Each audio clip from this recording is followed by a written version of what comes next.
Sobat terkasih Raja Wali FM, kita akan masuk dalam acara Pesan Gembala bersama Gembala Sidang kita, Evangelis Wahyu Cahyono Eskom. Tuhan Yesus memberkati.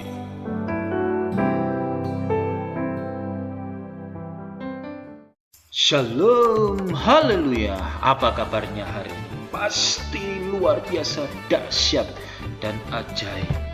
Hari ini kita belajar bagaimana Daud menang menghadapi badai. Banyak anak Tuhan ketika sedang menghadapi badai menjadi takut. Demikian juga dengan Saul dan bangsa Israel. Mari kita belajar dari sikap Daud menghadapi Goliat. Secara logika ditinjau dari sudut manapun, Daud kalah. Tapi ia tidak gentar sedikit pun ketika harus berhadapan dengan raksasa Filistin itu. Mengapa demikian? Pertama, Daud mengandalkan Tuhan. Daud sadar bahwa ia tidak menghadapinya sendirian. Ada Tuhan yang siap menopang.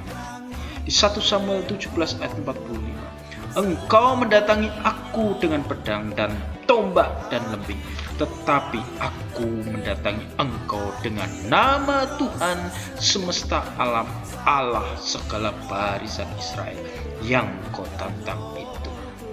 Itu menunjukkan bahwa Daud senantiasa mengandalkan Tuhan. Di Yeremia 17 ayat 7, diberkatilah orang yang mengandalkan Tuhan, yang menaruh harapannya pada Tuhan. Daud berkata, Tuhan di pihak aku tidak akan takut. Apakah yang dapat dilakukan manusia terhadap aku? Karena itu lebih baik berlindung pada Tuhan daripada percaya kepada manusia. Jika Tuhan ada di pihak kita, tidak ada perkara yang mustahil. Jika Tuhan ada di pihak kita, tidak ada persoalan yang tidak ada jalan keluarnya.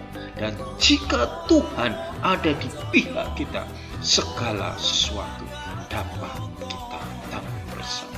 Yang kedua, Daud tidak takut kepada Goliat karena ia senantiasa mengingat-ingat akan kebesaran kuasa Tuhan dan campur tangannya di waktu-waktu sebelumnya.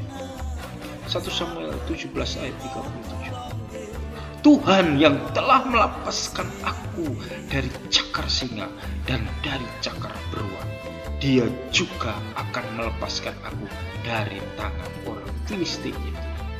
Pengalaman bersama Tuhan inilah yang mendorong untuk selalu berpikiran positif dan bersikap optimis dalam menghadapi Goliat sekalipun.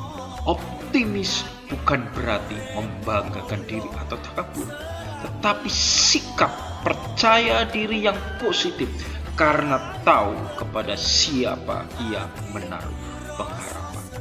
Aku hendak mengingat perbuatan-perbuatan Tuhan. Ya, aku hendak mengingat perbuatan keajaiban-keajaiban dari zaman dulu.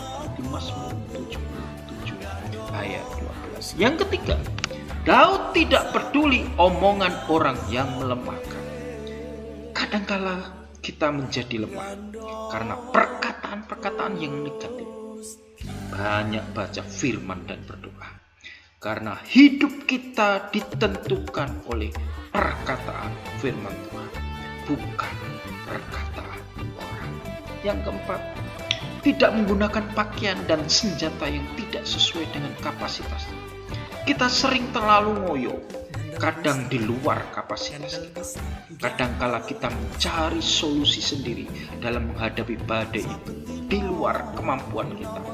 Mencari senjata yang besar dari apa yang kita mampu, sehingga malah menambah masalah baru. Kita harus belajar mau sendiri. Yang kelima, menggunakan senjata yang ada di sekitar kita yang sesuai dengan kapasitas kita.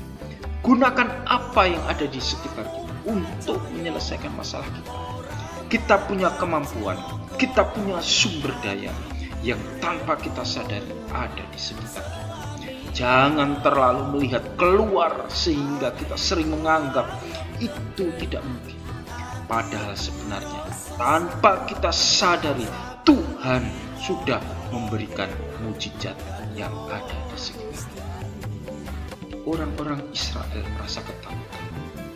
Oleh karena mereka hanya berfokus kepada Goliat yang besar, tetapi Daud tidak.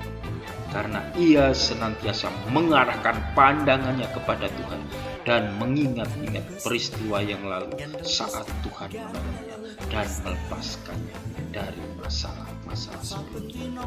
Kalau dulu Tuhan tolong, sekarang pun kita percaya Tuhan pasti akan tolong, karena Dia adalah Tuhan yang tidak berubah. Haleluya, shalom, haleluya.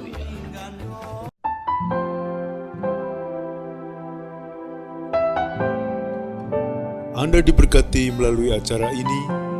Kirimkan kesaksian Anda di 081 329 676 257. Tuhan Yesus memberkati.